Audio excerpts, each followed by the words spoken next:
Welcome to Chubble TV. ایک گاؤں کے کچے گھر میں رہنے والا کالو کوا جو ہر روز محنت مزدوری کر کے اپنے گھر کا گزارا کرتا، ایک دن وہ گھر جلدی ہی آ گیا۔ کبھی نے پوچھا، کیا ہوا ہے؟ تم کو سب ٹھیک تو ہے؟ آج جلدی آ گئے ہو؟ کالو کوے نے کہا، بات آج جلدی آنے کا دل کیا تو آ گیا، ویسے بھی کوئی کام نہیں تھا۔ پھر کبھی نے کہا، چلو تم آرام کر لو، میں طوطی سے مل کے آتی ہوں۔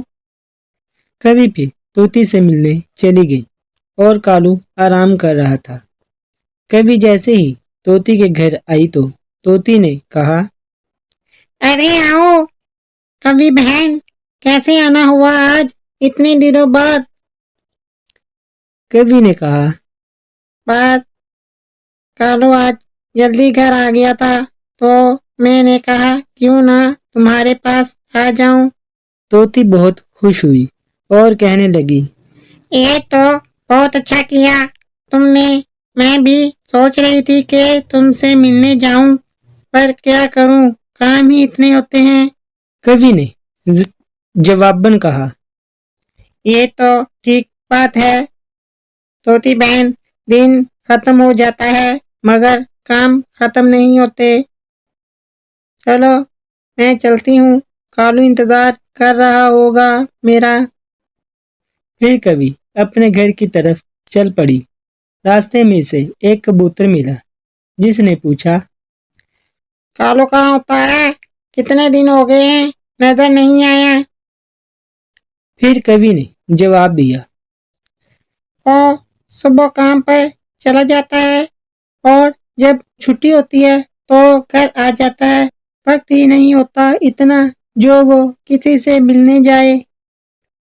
پھر کبوتر نے کہا، چلو گھر جا کے اسے میرا بتا دینا اور کہنا جب وقت ملے آ جائے۔ کبوتر اور کبھی اپنے اپنے گھر کی طرف چلے گئے۔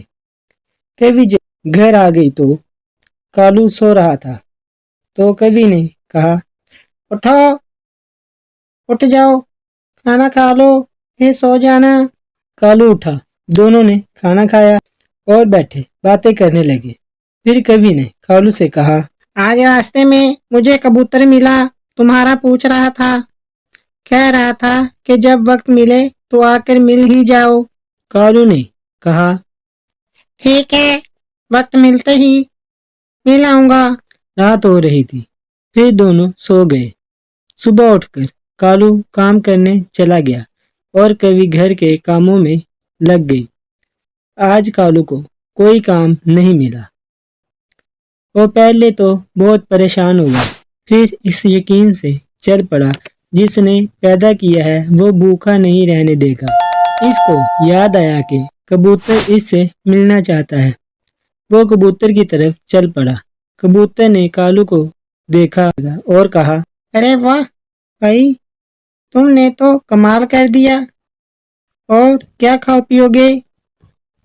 کالو نے کہا، کچھ نہیں، تم کو دیکھ لیا اتنا ہی کافی ہے۔ پھر کبوتر نے کہا، کیسے گزر رہی ہے زندگی؟ کالو نے کہا، جو گزر جائے بہت اچھا ہے، وقت کا کیا ہے، یہ تو گزر ہی جاتا ہے۔ اسی طرح وہ دونوں باتوں میں مصروف ہوئے کہ وقت گزرنے کا پتہ ہی نہ چلا اور آدھا دن گزر گیا۔ کالو نے کہا، آج تو ہم باتوں میں ایسے مگن ہوئے پتہ ہی نہیں چلا، آدھا دن گزر گیا، اب میں چلتا ہوں۔ کالو وہاں سے نکلا اور گھر کی طرف چل پڑا۔ اس کے راستے میں ایک جنگل آتا تھا۔ آج اسے کچھ چمکتا نظر آیا۔ وہ پاس گیا تو دیکھ کر بہت حیران ہوا اور خوش ہو کے بولا، ارے واہ، یہ تو خزانہ ہے، واہ۔ وہ خزانے کو اپنے ساتھ گھر لے گیا۔ کبھی گھر میں نہیں تھی۔ جب وہ گھر آئی تو کالو کو دیکھ کر بولی، آج پھر جلدی آ گئے ہو، تم ٹھیک تو ہو نا؟ کالو نے خوش ہو کر کہا۔ ہاں ہاں میں بالکل ٹھیک ہوں۔ کوی کالو کو اتنا خوش دیکھ کر بولی۔ آج تو بہت خوش ہو، کوئی خزانہ ہاتھ لگ گیا ہے کیا؟ کالو کوی کے پاس آ کر بولا۔ ہاں تم نے صحیح کہا، یہ دیکھو مجھے سچ میں خزانہ ملا ہے۔ کالو نے اپنے لیے ایک اچھا سا گھر بنوایا۔ اب وہ ایک بہت اچھی اور خوشحال زندگی جی رہے ہیں۔